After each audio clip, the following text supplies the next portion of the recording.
పోవడం ఇక్కడ రోజు నేను బాగా ఏం చేశాను. అయితే మా భద్రలో కొత్త వాళ్ళు బాగున్నప్పుడు మా అన్నకి మా అక్కకి చాలా కష్టపడేవారు. వాళ్ళు ఎవరో బయట అంతా కష్టపడికి వచ్చి ఎంత డబ్బులు ఇచ్చేవాళ్ళంటే అంత డబ్బులు ఇచ్చేవాళ్ళు. అప్పుడు నేను దేవుడు నమ్ముకున్నప్పుడు ఒకసారి పోతే అదన్నీ చూసినప్పుడు నాకు చాలా ఏడుపు వచ్చేసింది.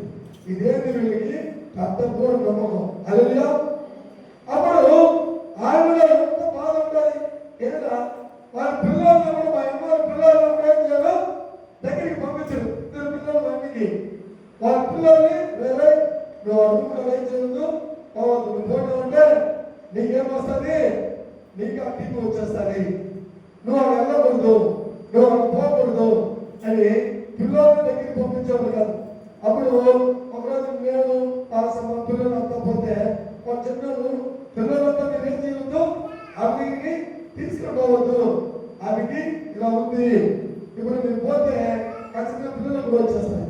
నేను చెప్పినాము నాకేమి రాదు పర్వాలేదు కానీ మీరు చెప్పని అనేసి కానీ ఆమె పోతే ఆమె చాలా బాధపడింది. పిల్లల్ని నా దగ్గరికి పంపించారు, నాకు ఈ తక్కువలో పెడతారు, గ్లాసులో పెడతారు, అది కూడా దూరంలో ఏం చేస్తారు అన్నం పెడతారు. ఒకవేళ ఇలాంటి సంస్థ వాక్యాన్ని ఆ రోజున సెలవు కాదు, ఆ రోజున మనకి దేవుడు నమ్ముకున్నాం. ఒకవేళ ఇలాంటి స్వస్థత వాక్యాలు యేసు ప్రభు ఇలాంటి మేలు చేస్తారని అప్పటి మనకు తెలుసుంటే యేసు ప్రభు గురించి నేనేం చెప్పేవాడు ఆమె దేవుడు చెప్పేవాడు. హల్లెలూయా.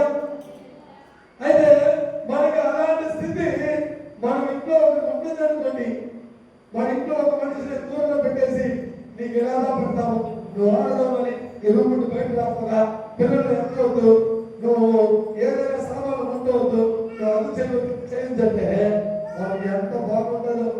వాళ్ళు అనుకుంటారు ఏంటంటే ప్రభాతిని అంతా నన్ను చూసేదానికి ఎందుకు పడతా ప్రభా, దీనికంటే నేను చనిపోతే బాగుంటుంది ప్రభా. హల్లెలూయా.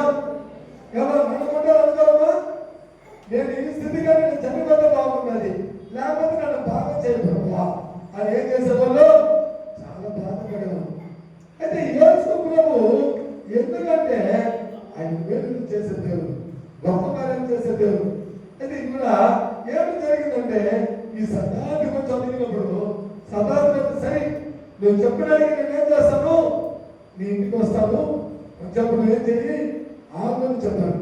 కానీ దానికి అలాగే నడుచుకుని అవుతుంటే ఈ 12 సంవత్సరము ఆ బరువు ఆ రక్తకాల శ్రమ కలిగిన స్త్రీ ఒకసారి బరువు చదివి ఏం చెప్తుందో నేను మాట చెప్పేపోతాను. 12 ఏళ్ల నుండి రక్తస్రావ రోగము కలిగిన ఒక స్త్రీ ఉండెను. ఆమె అనేక వైద్యుల చేత ఎన్నో తిప్పుల పడి తనకు కలిగిన అన్నిటియు వ్యాయామం చేసుకొని ఎంత మాత్రమో ప్రయోజనము లేక. ఇప్పుడు ఆ స్త్రీ ఎలాగైనా నాకు ఏమని స్వస్థవాలి ప్రభా, ఎందుకు స్వస్థ కలగాలంటే నా భక్తితో కానీ నా పిల్లలతో కానీ నేను మా వాళ్ళతో కానీ ఎలా ఉండాలి, చాలా హ్యాపీగా ఉండాలి ప్రభా. నేను ఒంటరి జీవితము ఆమె ఏం చేశారంటే బైబిల్ చెప్పబడుతుంది, ఆమె తనిగా ఒక సభను పెట్టి పాక వేసి ఆ పాక ఏం చేశారంట ఊరుకు బయట ఏం చేశారు పక్కన పెట్టాడు.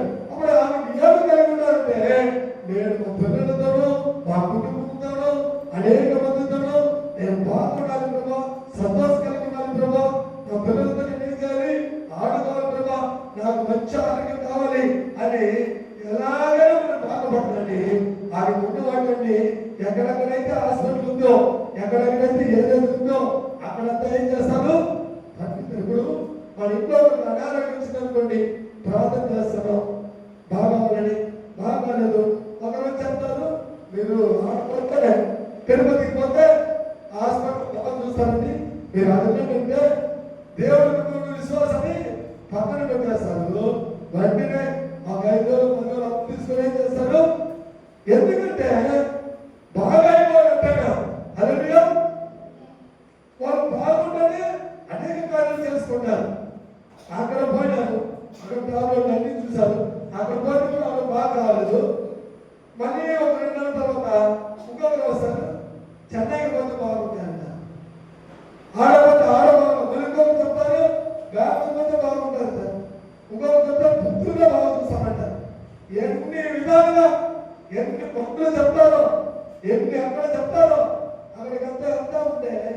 దీనికంతా డబ్బులు ఏమైనా వస్తుంది. హల్లెలూయా హల్లెలూయా. అప్పుడు దీనికంతా అప్పులు చేసి ఉన్నదన్నీ ఏమవుతుంది? ఖర్చు అయిపోతాయి. ఖర్చు అయిన మాట కాకుండా ఇంకా అప్పు కూడా ఏం చేస్తుంది? ఎక్కువ అయిపోతాయి. అలాగనే ఈ స్త్రీ కూడా ఏమవుతుంటే ఆయనకున్న ఆస్తిని ఆయనకున్న డబ్బులని అన్ని ఖర్చు పెట్టి ఏం చేస్తుందా?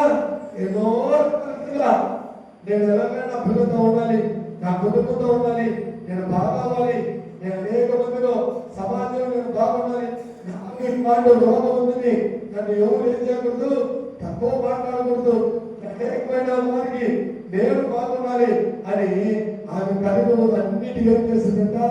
ఖర్చు పెట్టి హాస్పిటల్ కానీ ఎక్కడో తిరిగింది. కానీ ఆమెకి ఏమి కలగలేదు? స్వస్థత కలగలేదు. కానీ వెంటనే ఒకరు చెప్తున్నారు, నజరేయుడు యేసు అని ఒక అతను వచ్చినాడు, ఆయనంట గుడ్డివారిని చూపులు ఇస్తాడంట, మగవారిని మాట్లాడతాడంట, గుడ్డివారిని నడిచిరాని చేస్తాడంట, దయ్యములు బాగుందంట, ఎలాంటి వ్యాధులనే స్వస్థపరచడంట అని ఆమెకి ఏం చెప్తున్నారు? కొంచెం మందితో చెప్పబడిన వెంటనే ఆమెకు ఒక ఆశ కలిగింది. ఏమని? యేసు ఎలాగైనా నన్ను స్వస్థపరుస్తాడు, యేసు ఎలాగైనా నా జీవితాన్ని నేను పోగొట్టిన వాటిని అన్నింటినీ మళ్ళీ యేసు ప్రభు ఎలాగైనా నాకు ఏం చేస్తాడు? నేను మళ్ళీ నా కుటుంబంతో కలుస్తాను, మళ్ళీ నా పిల్లలతో ఉంటాను, మళ్ళీ నేను జీవిస్తాను, నేను చనిపోను అని విశ్వాసం కలిగింది. ఏం కలిగింది?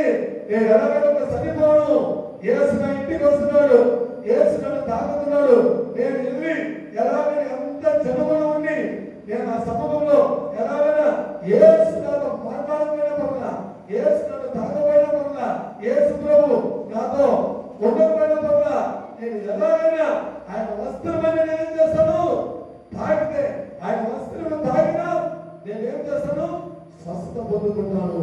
యేసు ప్రభు ఎలాగైనా ఆయనలో ఉండి నా కలిగినంతా, నా రోగమంతా, నా కలిగిన అనేకమైన వాటిని యేసు ప్రభుని ఒక్కసారి నేను ముట్టితే వెంటనే ఏమవుతుంది? నాకు రోగం అన్ని తొలగిపోతుంది. మీకు తెలుగు కొన్ని రోగాన్ని దయ్యం ఏం చేస్తుంది? కొన్ని కడుపు నొప్పులు తీసుకొస్తుంది, కొన్ని తలనొప్పులు తీసుకొస్తుంది, దయ్యాలని రోగాన్ని తీసుకొచ్చే కొన్ని దయ్యములు ఉంటుంది. అదేం చేస్తారంటే వాళ్ళు డబ్బులు ఖర్చు పెట్టినా, ఎన్ని హాస్పిటల్ పోయినా, ఎన్ని వైద్యాలు చూసినా, ఎన్ని రిగాలు చూసినా ఆ దయ్యము ఏం చేస్తూ రోగం మాత్రం విడిచి పోనేపోదు. ఆ రోగములన్నీ ఎలాగంటే యేసు ప్రభు ఒక్కసారి మాట చెప్తే ఎలాంటి దయ్యాలు ఏం చేస్తుంది? లోపడుతుంది. హల్లెలూయా. బైబిల్లో మనం చూస్తున్నాం, 2000 దయ్యాలు పట్టిన ఒక సేన ఉన్నాడు. ఆయన అనేక మందిని భయపడుతూ వాడు తనకు తానే ఏం చేసేవాడంట? గాయపరుస్తూ అనేక రకాలుగా వాడు ఒక దయ్యం పట్టి ఆయన ఎప్పుడు చూసినా ఎక్కడ ఉండేవాడంట? అడవుల్లోనూ అనేక గుట్టల్లోనూ ఇలాగనే బతికేవాడంట. కానీ యేసు ప్రభు ఒక్కసారి ఆ ప్రాంతం అడిగి పెట్టినప్పుడు 2000 దయ్యాలు పట్టిన ఆ సేన ఆ మనిషి ఏం చేశాడంట? యేసు ప్రభు ఎదురుగా వచ్చి నిలబడాడంట. యేసు ప్రభు ఎదురుగా నిలబడినప్పుడు ఆ దయ్యములు, ఆ 2000 దయ్యములు యేసు ప్రభుని చూసి మాట్లాడుతుంది, ప్రభువా మీరు రాకముందే మమ్మల్ని ఎందుకు నువ్వు దుఃఖపరచడానికి, మమ్మల్ని వేదనపరచడానికి నువ్వు మా ఇంటికి వచ్చావు ప్రభువా అని ఆ మనిషి ఏం చేస్తుంటే మాట్లాడుతుంటే అక్కడ ఉన్న అపోస్తలులు అనేక మంది పేతురు, యోహాను, అంద్రెయ, ఫిలిప్పు, మధ్య వీళ్ళంతా చూస్తున్నారు. ఏంది ఈ మనిషిని చూసి అందరూ భయపడిపోతుంటే ఈయన మాత్రం యేసుని చూసి మాట్లాడుతున్నాడే అని వాళ్ళు చాలా ఆశ్చర్యపోతున్నారంట. అప్పుడు యేసు ప్రభు చెప్తున్నాడు, శానం అంటే 2000 దయ్యము కలిగిన ఈ మనిషి, ఈ మనిషిలో ఏం కలిగి ఉంది? 2000 దయ్యం ఉంది. అప్పుడు యేసు ప్రభు చెప్తున్నాడు, నువ్వు మాట్లాడకుండా ఏం చేయి, ఈ మనిషిని విడిచి వెళ్ళిపోండి. హల్లెలూయా. అప్పుడు దయ్యములు చెప్తుంది, ఏం చెప్పింది? ప్రభా నువ్వు ఏం చేయండి? ఆ పత్తిలోకి నన్ను పంపించండి ప్రభా, నేను ఏం చేస్తాను? ఆ పత్తిలోకి వెళ్ళిపోతాను. అప్పుడు యేసు ప్రభు మాటకి దయ్యములు కూడా ఏం చేస్తుంది? లోపడుతుంది. రెండోది యేసు ప్రభు మాటకి రోగాలు ఏం చేస్తుంది? లోపడుతుంది. మూడోది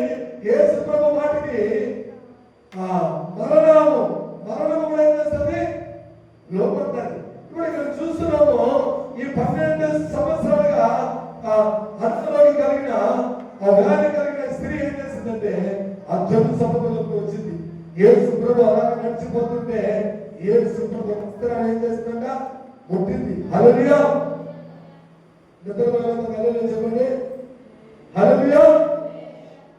బాగా సరళం ఉంది. అందుకే ఏసు చేస్తామంటే ఇలా ఇంక దీనికే నిద్రపోతారు. ఏసు పెడితే ఇంకా బాగా నిద్ర వచ్చేస్తుంది. హల్లెలూయా. లేకపోతే ఎప్పుడో 2-3 ఏసీలు పెట్టాలని ఈ చిన్న చిన్న కిటికీలు పెట్టింది మనం. ఇంకా ఏసి పెడితే నిద్ర పోతాం. హల్లెలూయా. సాధారణుడు వాక్యాలను కూడా నిద్ర తీసుకొస్తాడు. నిద్ర. హల్లెలూయా. హల్లెలూయా. హల్లెలూయా. ఈ వాక్యం చెప్పడంతో మీరు చాలా మందికి స్వస్థత వస్తుంది. దేవుడు మేము ప్రార్థన చేస్తుంటే దేవుడు స్వస్థత వాక్యం గురించి మీకు చెప్తున్నాడు. ఈ రోజు ఒకవేళ మీరు ఏదైనా అనారోగ్యంగా ఉంటే ఖచ్చితంగా ఈ రోజు మీరు చెందడానికి స్వస్థత మీకు పోతారు. హల్లెలూయా. అప్పుడు 12 సంవత్సరాలుగా అనారోగ్యం కలిగిన వ్యక్తి ఇంకొకరు యేసు ప్రభువుని ఆలోచించుకున్నాడు. ఏం చెప్తున్నాడు ఆయన? సతాధిపతి ప్రభా మా ఇంటికి నా ప్రభావం పిలుస్తున్నాడు. ఇప్పుడు ఈ జడ్డు చదువుతుంది. వచ్చే చాలా మంది వస్తున్నారు యేసు ప్రభు దగ్గర. అనారోగ్యం కలిగిన వాళ్ళు, దయ్యం పట్టిన వాళ్ళు యేసు ప్రభు వచ్చారని యేసు ప్రభుని చూడడానికి వచ్చిన వాళ్ళు, యేసుని చూడడానికి వచ్చిన వాళ్ళు చాలా మంది ప్రభా మా ఇంటికి రా ప్రభా, అయ్యా నాతో మాట్లాడు ప్రభా అని చాలా మంది ఏం చేస్తున్నారు? యేసు ప్రభుని తీసుకొస్తున్నారు. ఈ మధ్యలో ఇద్దరు ఏం చేస్తున్నారు? ఒకే సమయంలో ఏం కలిగిందా? విశ్వాసం కలిగిందా? చెప్పండి. ఒకరి ఏం కలిగి వచ్చింది? చూడాలని కాదు, స్వస్థత కావాలొచ్చున్నది. హల్లెలూయా. మొదటి విశ్వాసంతో వచ్చింది. ఆయన ఏం కావాలని వచ్చింది? యేసు ప్రభువుని ఎలాగైనా నేను స్వస్థత కావాలని వచ్చింది. ఇంకోనేమో యేసయ్య మా ఇంటికి రా, మా కూతురు ఏం చేయబోతుంది, చనిపోయే వారికి ఉన్నది. ఇప్పుడు ఈ మధ్యలో ఇప్పుడు మనము ఒక పని అనుకుని ఒక దగ్గర పోయామనుకోండి. హల్లెలూయా. ఒక పని విషయంగా మనం ఒక దగ్గరికి వెళ్తే పోయినప్పుడు ఒక హాస్పిటల్కి వెళ్తాం అనుకోండి. హాస్పిటల్కి వెళ్తే మనకు ముందు 100 రోగులు ఉంది. ఇప్పుడు మనకి చాలా బాగా బలహీనంగా ఉంది. అయ్యో అప్పుడు మనం నేరుగా డాక్టర్ చూడగలుగుతామా? కొంతమంది చెప్తారు, యో మేము అంతే రోగము, నువ్వే వెళ్తావా? చెప్తారా చెప్పరా? ముందు చూసుకుంటేనే అప్పుడు వీళ్ళు ఎంత బాగుంటుంది. అయ్యో నా కూతురు చనిపోయింది, ఈయన ఎప్పుడు నా బాధాడు. హల్లెలూయా. జనాలు ఉన్నారే, నేను ఎలా యేసు ప్రభువుని చూసేది, నేను ఎలా స్వస్థత పొందుకున్నది. హల్లెలూయా. ఇప్పుడు జడ్డు సభకు ఎక్కువ ఉన్నప్పుడు ఈమె వల్ల ఈయనేమో సతాధిపతి ఏమో యేసు ప్రభువుని అనుకుంటా ఉన్నాడు, ప్రభా రండి. ఈమెమో జనము భయంకర జనసభ ఉంది. జనసభలో ఈమెలో పోవడానికి కాలేదు. అలాగే ఎలాగైనా ఆమె ఏం చేసిందంట? నాకు ఎలాగైనా ఏమి కావాలి? స్వస్థత కావాలి. నేను పిల్లలతో కలవాలి, నా కుటుంబంతో కలవాలి, నేను బాగుండాలి, మళ్ళీ నా జీవితం ఏం చేయబడాలి? కట్టబడాలి.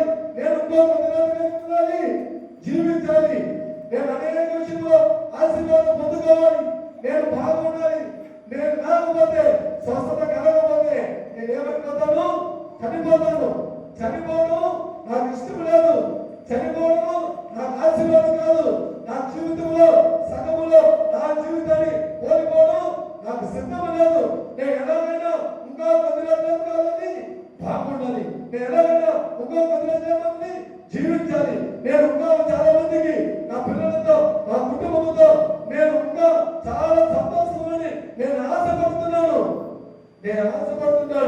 అందుకే నాకున్న ఆస్తులన్నీ ఏం చేస్తున్నాను? ఖర్చు పెడుతున్నాను. నాకున్న డబ్బులన్నీ ఖర్చు పెడుతున్నాను. నాకు ఎవరైతే ఏ డాక్టర్ చెప్తారో, ఏ వైద్యులు చెప్తారో, ఏ మందులు చెప్తారో అన్ని రకాలుగా నేనేం చేస్తున్నాను? ఖర్చు పెడుతున్నాను. అయితే ఇన్ని విధాలుగా చేసుకోవడం నాకు ఇంకా బాగుంటుందంటే, ఒకవేళ యేసు ప్రభువుని తాకితే, యేసు ప్రభువుని వాళ్ళు మాట్లాడితే, ఆయన ఎలాగైనా కలిస్తే నేను ఏమవుతాను? స్వస్థత పొందుకుంటాను, నేను బాగుంటాను. మళ్ళీ నా జీవితం ఏం చేస్తుంది? పడిపోయిన నా జీవితం కట్టబడుతుంది. మళ్ళీ నా జీవితంలో మళ్ళీ మా ఇంటికి నేను ఏం చేస్తాను, తిరిగి వెళ్తాను. ఈ ఒంటరి జీవితము, ఈ బయట ఊరు కావదా నేను ఈ బావిలో ఉండడు నాకు ఎలా ఉందంటే ఇది చాలా నరకంగా ఉంది. నేను ఒకే మనిషిగా ఉండడు, నేను వంట చేసుకోడు, నేనే తినడు. దీనన్నిటికన్నా నాకు కలిగిన అనారోగ్యంతో నేను బాధపడడు చాలా చేస్తుంది, చాలా బాధగా ఉంది. ఈ బాధ నేను ఏం చేయను, తట్టుకోలేకపోతున్నాను. నాకు దీనికైనా నేను చనిపోతే బతుకుంటానేమని నాకు ఇన్ని ఉంది, కానీ చనిపోవడానికి నాకు ఇష్టం లేదు. నేను ఎలాగైనా ఏం చేయాలి, నేను బ్రతకాలి.